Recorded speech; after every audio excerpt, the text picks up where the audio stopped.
Hey y'all, let's read the verse today. We're going to be in John chapter 1 verses 14. It says, "And the Word became flesh and dwelt among us, and we beheld his glory, the glory as of the only begotten of the Father, full of grace and truth."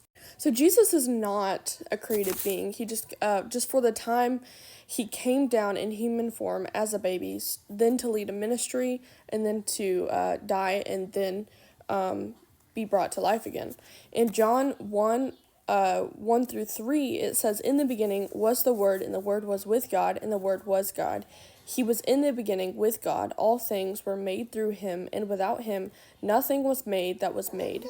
So the Word being Jesus and God the Father. In verse 14, it says, "Jesus was full of grace and truth." If we look at the Hebrew word ken, Khen, it translates to grace or favor, and that's the language that we're using here. We can look at one side of the word kin, which is delightful or favorable.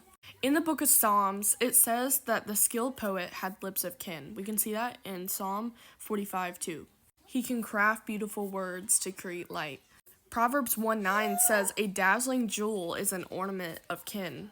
So this jewel, it attracts attention and favor.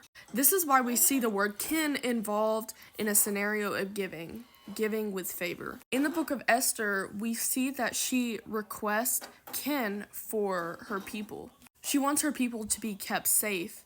And in kin, in this scenario, it means grace. But God gives the most kin. We see that a lot in the Old Testament. Anytime God's people would stray away from him, but then come back and face him and repent, he would give them kin, which is grace.